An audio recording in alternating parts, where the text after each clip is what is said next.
Today we're going to talk about the post office.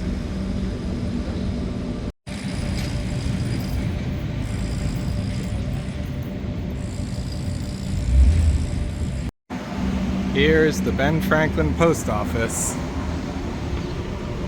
proudly delivering for 250 years. Delivering since 1775.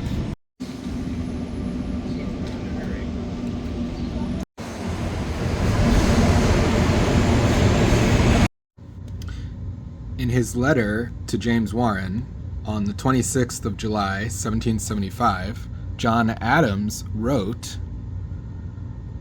"We shall establish a post office and do what we can to make saltpeter and to obtain powder." The post office. And then we go down to footnote number 3. On the 26th of July, the Congress established a post office and unanimously elected Benjamin Franklin to the office of Postmaster General.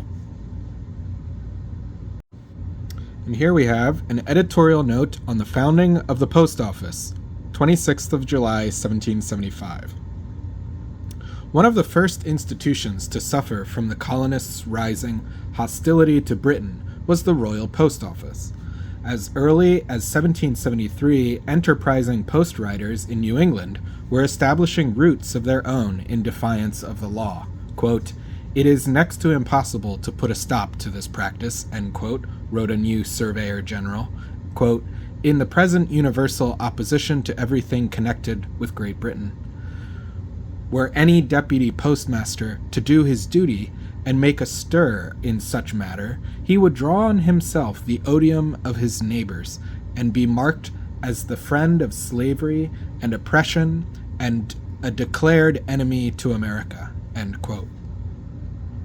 Soon after Franklin's dismissal as deputy postmaster general for North America in January 1774, the system to which he had devoted so much time and energy began to fall apart. The old argument that postal revenue was a form of taxation gained new form as the quarrel with the mother country intensified. A system independent of the crown was becoming imperative. Furthermore, if the colonists were to communicate without fear of interception. By the summer, William Goddard's, quote, "constitutional post," end quote, a replacement for the older one, was making headway from New England to Virginia. In the autumn, Goddard tried and failed to have the First Continental Congress take over his creation. But by the time the Second Congress got down to business, the whole situation had changed. Independent post offices were burgeoning, set up sometimes by towns and sometimes by colonial assemblies. The outbreak of hostilities increased the need for reliable communication, and the sooner the better. Improvisations would no longer serve. The delegates wasted no time. On May 29th, 19 days after they convened, they appointed a committee of 6, including Franklin, quote, "to consider the best means of establishing posts for conveying letters and intelligence through this continent," end quote. The committee deliberated for almost 2 months, and on July 25th brought in its report. The next day, the draft was debated by paragraphs, and may or may not have been revised. The form in which it was adopted became the charter of the new post office. The head of the organization was the Postmaster General. His office was to be in Philadelphia, and his annual salary $1,000. He was authorized to appoint a secretary and comptroller at a salary of $340, and as many deputies as he thought necessary, who were to have 20% of receipts up to $1,000 and 10% of those above that amount, and who were to account quarterly with the central office. The Postmaster General was to account annually with the continental treasurers, who, if proceeds were less than outlay, were to make good the difference, and was to establish postal routes from Falmouth, now Portland, Maine, to Savannah, Georgia, obviously, with as many side routes as he thought fit. Franklin was unanimously elected to the position on the day it was created, July 26th. Soon afterward, he appointed Richard Bach, a secretary and comptroller, and Godard as Richard Bach as secretary and comptroller, and Godard as surveyor general. There the record ends.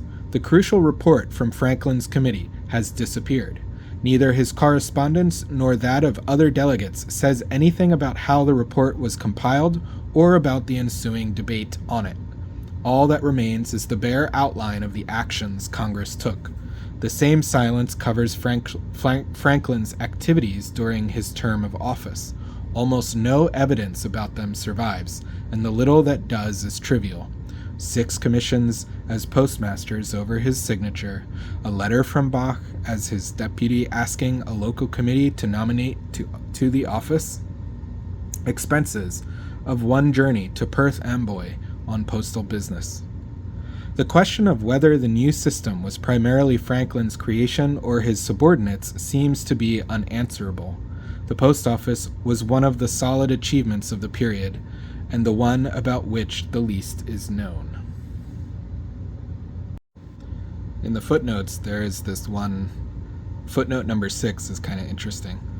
The postal rates were set at 20% less than those established by Parliament, for which see Fitzpatrick, etc. 2 months later, when Benjamin Franklin realized that this regulation would preclude hiring the necessary number of post riders, it was suspended indefinitely.